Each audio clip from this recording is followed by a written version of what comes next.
सत्ताएं सिर्फ ऑफिस में बैठ करके नहीं चलती हैं। हमारे पूर्वजों ने सत्ताएं सिर्फ बैठ के नहीं चलाई हैं। जमीन की हकीकत, जो कागज दिखाया था ना, वो कागज उनके दामाद का था। उपेंद्र कुलश्रेष्ठ, जिनका सोशल मीडिया, तो वो जो छोटे वाले थे ना, छोटे से साइज के चीफ जस्टिस, उनको भी लगा कि आज पूरा घुमा ही दूंगा मैं इसको। इधर जा, इधर जा, इधर जा, इधर जा। पूरा देश देख रहा है कि वो चीफ, और वो क्या कहते हैं, बताइए जज साहिबान कहां बैठ के फैसला देते हैं? यहां बैठ के देते हैं। यहां कैसा है, ये कैसा है? जब सब कुछ हो गया, उसके कदम तेज तेज थे और उनको छोटे थे कदम, उनके कदम छोटे छोटे थे हो गए, तो उनसे बोले, एक पर्चा निकाला, ये देखा है आपने? बस नमस्कार, पूरा हो गया। और जज साहब बाहर आए। जज साहब बोले, राम मंदिर पे फैसला 40 दिन में दूंगा। कुछ लोगों को समझ नहीं आया कि ये कौन सा इंजेक्शन लगा है। और फिर 40 दिन के बाद फैसला आया, राम मंदिर यही बनेगा, यही मंदिर है। मालूम है क्या था? सत्ताएं सिर्फ ऑफिस में बैठ करके नहीं चलती हैं। हमारे पूर्वजों ने सत्ताएं सिर्फ बैठ के नहीं चलाई हैं। जमीन की हकीकत, जो कागज दिखाया था ना, वो कागज उनके दामाद का था। उनके दामाद कहीं किसी राज्य सरकार में जज हैं जो करप्शन में फंसे हुए थे। और देखिए, इसमें ईमानदार है वो। नहीं, उसकी ईमानदारी बता रहा हूं, आप पहले से हंस रहे हो। वो ईमानदारी देखिए उसकी कितनी है। जैसे ही उन्होंने फैसला दे दिया, हम आप भारत माता की जय, हम सब खुशी खुशी घूम रहे थे, लेकिन पीछे का जो होमवर्क है वो नहीं पता किसी को। उसने फैसला देने के बाद निगाह गड़ा के रखी कि ये रिटायर किस दिन होने वाले हैं। वो जिस दिन रिटायर होके तेजी तेजी से बाहर आए और घर पे पहुंचे, वो ये जानता है मनुष्य मनुष्य है, उसमें लालच भी है, उसमें सब कुछ भी है, उसमें द्वेष भी है, उसमें बदला भी है। वो कोई खाली नहीं छोड़ता। पता नहीं कब बहक जाए। बहकने के तो पैसे लगते नहीं। वो घर पहुंचे, घर पहुंच के उन्होंने कोट टांगा, रिटायरमेंट समाप्त हो गया उनका। रिटायरमेंट के बाद जब वो घर पहुंचे तो एक आदमी पहुंचा और एक लिफाफा दिया उनको। सर, ये आपके लिए। जब लिफाफा खोल के देखा तो लिफाफे पे लिखा हुआ था, भारत सरकार ने देश के राष्ट्रपति से ये आपका नाम प्रपोज किया है कि इस देश में जो 12 गणमान्य नागरिकों को राष्ट्रपति राज्यसभा में भेजते हैं, उसमें आपका नाम भी नामित किया गया है। अब 6 साल तक मुंह बंद रहेगा।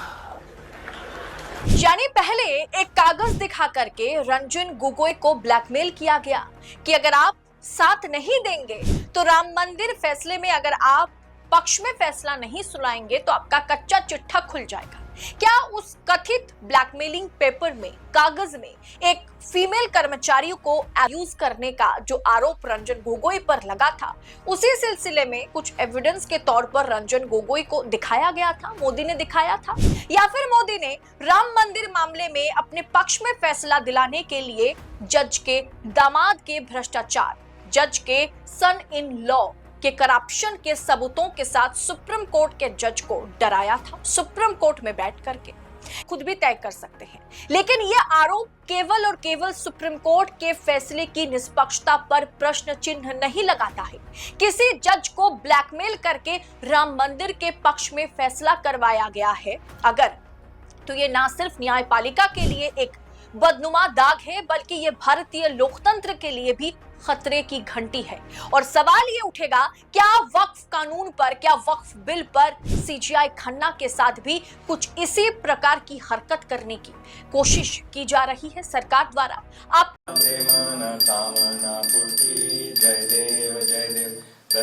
सुंदर मस्तकी भाड़ा सुख करता दुख हरता वार्ता विघ्नाची। ये एक बदनुमा दाग है, बल्कि ये भारतीय लोकतंत्र के लिए भी खतरे की घंटी है। प्रतिभा पर शिवाजी महाराज का बहुत असर था। उन्होंने ही रायगढ़ जाकर पत्थर और पत्तियों के ढेर तले दबी शिवाजी महाराज की समाधि को खोजा था और उसकी मरम्मत करवाई थी। बाद में उन्होंने शिवाजी महाराज पर एक छंदबद्ध जीवनी भी लिखी, जिसे पोवाड़ा भी कहा जाता है।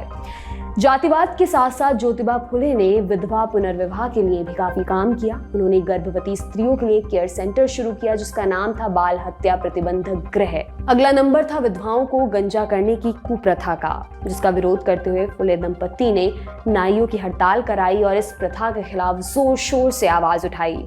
पिछड़ों और महिलाओं के हक में आवाज उठाने के अलावा उन्होंने प्रशासनिक सुधारों के संबंध में भी काम किया। बोर्ड सरकार में बैठे ऐसे लोगों के इशारे की कठपुतली है जो नहीं चाहते कि मनुवाद और ब्राह्मणवाद से संघर्ष का एक शानदार अध्याय रुपहले पर्दे के जरिए जन जन तक पहुंचे हैं।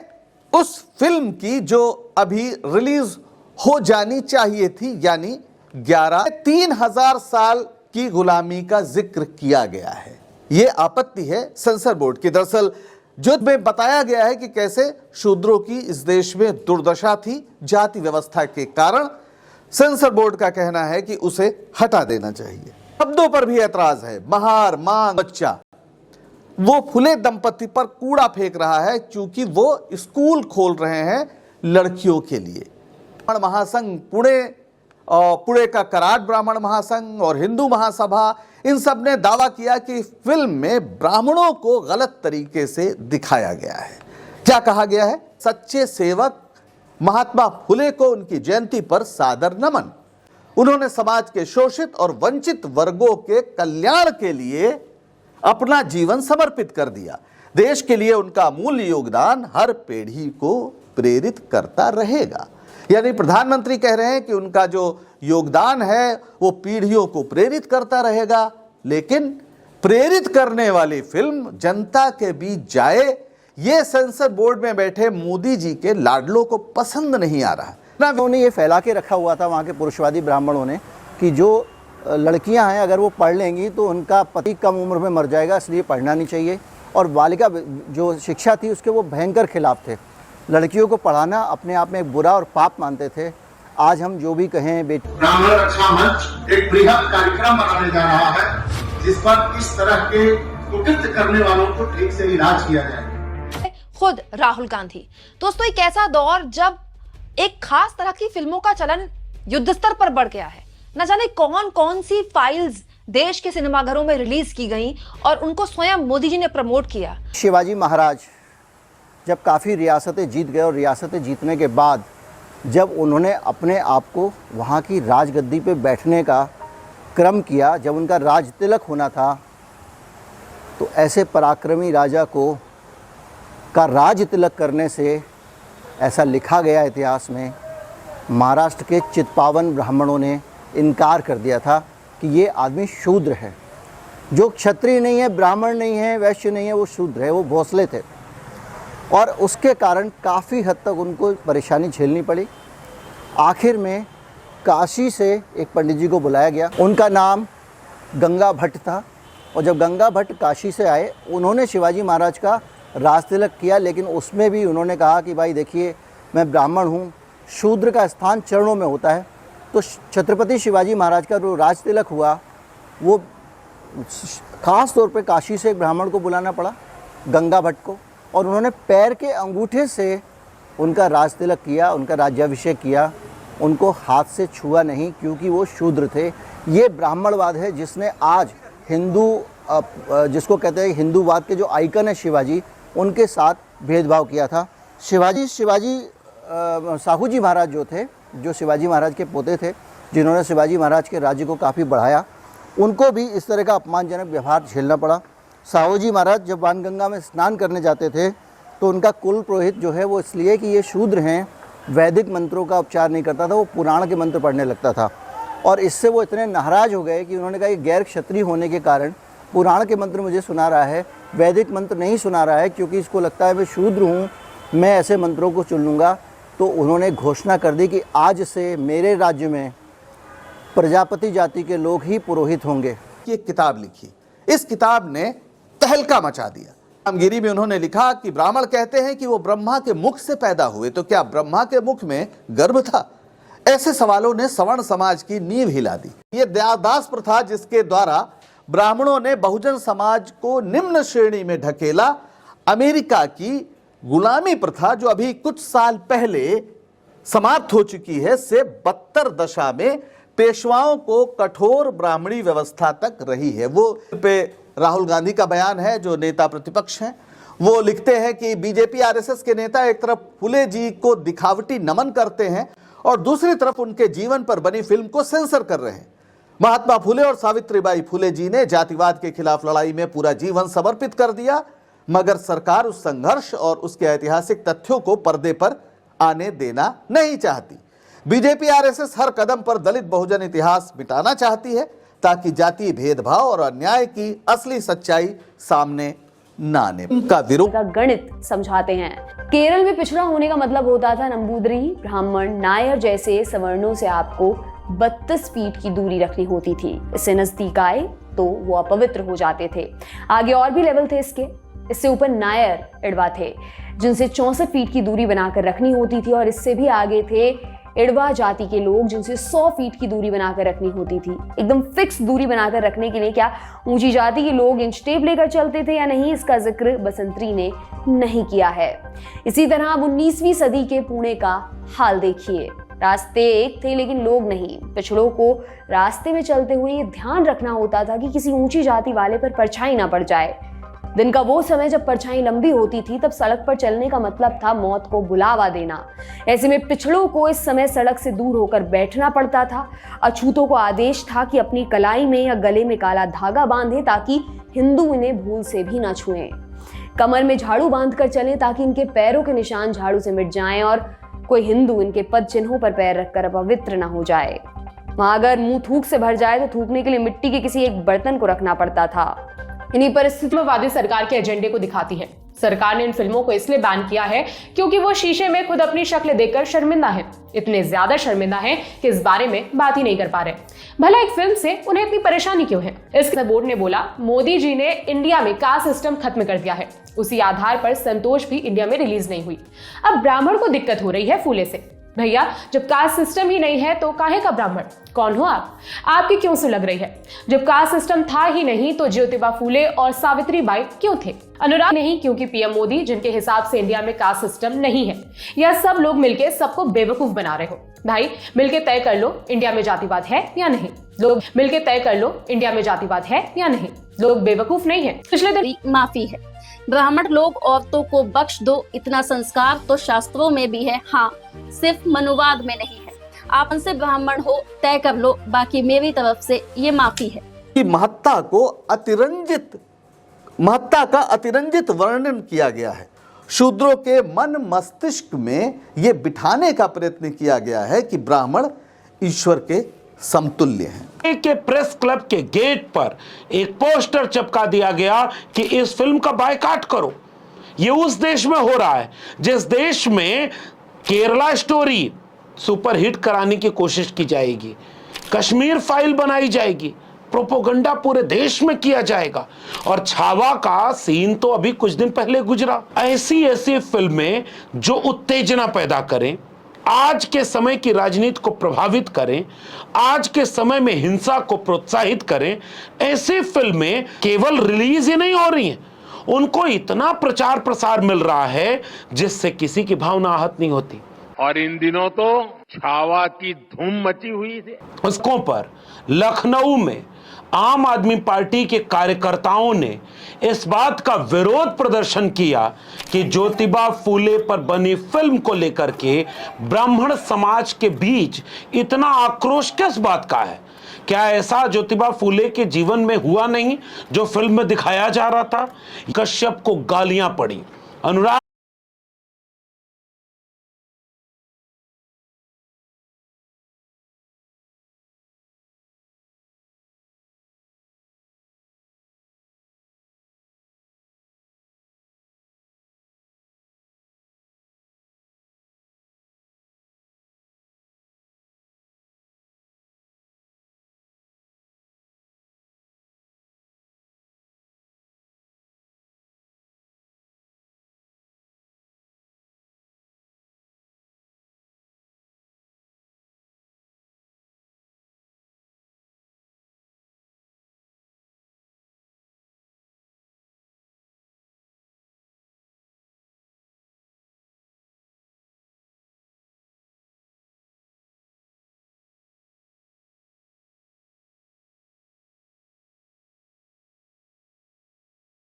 धन्यवाद पत्रकार महोदय। मैं भारत निर्मात्री समाज का अध्यक्ष हूँ कि अभी तक चेक एंड बैलेंस वो संतुलित नहीं रहा है, जिसके कारण मेरा देश बटा था। मुस्लिम लीग हिंदू महासभा के टकराव में 4 में ही वर्ल्ड बुक फेयर में राष्ट्रपति कलाम साहब को, वाजपेयी प्राइम मिनिस्टर, विपक्ष की गांधी और राहुल गांधी को भी अमेठी में, दिल्ली के सभी बुक स्टोर्स पर ये उपलब्ध है, जिसको पढ़ना एक्चुअली ये dealing history, exclusive higher history, geography, geology, zoology, astronomy, astrology, anthropology, sociology, sexology, suicidology, theology, politics, essay, ethics and aesthetics, इसको पढ़ करके लोग विद्वान ही नहीं बनते, डिप्लोमेट भी बनते हैं। एक्चुअली आडवाणी जी को भी मैंने वर्ल्ड बुक फेयर में हाथ में दिया था, लेकिन उन्होंने 15 मिनट में लौटा दिया। फिर देखिए कैसे मोदी जी ने उनको गच्चा दे दिया।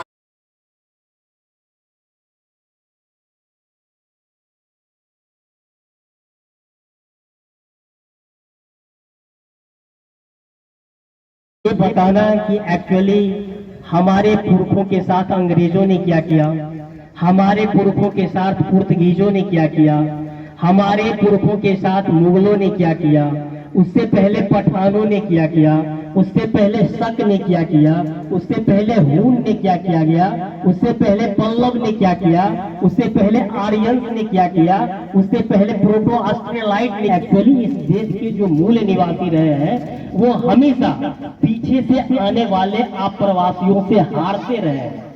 उनके द्वारा चूंकि शस्त्र के टेक्नोलॉजी में इस देश के निवासी हमेशा विदेशियों से पीछे रहे, इसीलिए संख्या बल रहते हुए छोटे छोटे टुकड़ियों से भी वो हारते रहे।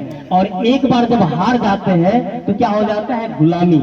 और गुलामी के बारे में फ्रेंच दार्शनिक वाली, जब गुलामी में सारा गुण मर जाता है, क्योंकि गुण को मार दिया जाता है, उसके इतिहास को ओमिट कर दिया जाता है। अगर हम नहीं जानते हैं सही ढंग से तो आप हमेशा हारेंगे, और हारेंगे तो गुलाम बनेंगे। तो सबसे पहली बात कि सबको पढ़ना लिखना चाहिए, सबको लड़ने की कला सीखनी चाहिए। अभी हमने जैसा बताया कि भारत हमेशा आप्रवासियों से हारते रहा, कारण कि लड़ाई के टेक्नोलॉजी में हमेशा पीछे रहा, और जो हारा वो गुलाम बन गया, सारा गुण उसका खत्म हो जाता है। और इसके बाद आपको पहले वो लिखा करते थे जय माँ भवानी। जय भवानी का मतलब शक्ति का प्रतीक है, और वो रिवॉल्वर लेके चलते थे। और जब एक बार बोल देते थे कि मैं आऊंगा, तो लोग कितना भी धमकी देते थे कि आप आओगे तो मुर्गा, जैसे अभी तो सत्य बोलने जो लोग, उनको जो है कई बार कहा गया कि आप यहाँ आएंगे तो मारेंगे, मार देंगे। रिवॉल्वर लिए, मार्शल लिए और गए, कहे कि हम जब वादा किए हैं तो मरने से आदमी कल तो मरेंगे, तो मरने से डरना क्या है। ये भावना सब में भरना पड़ेगा। खुशबू देता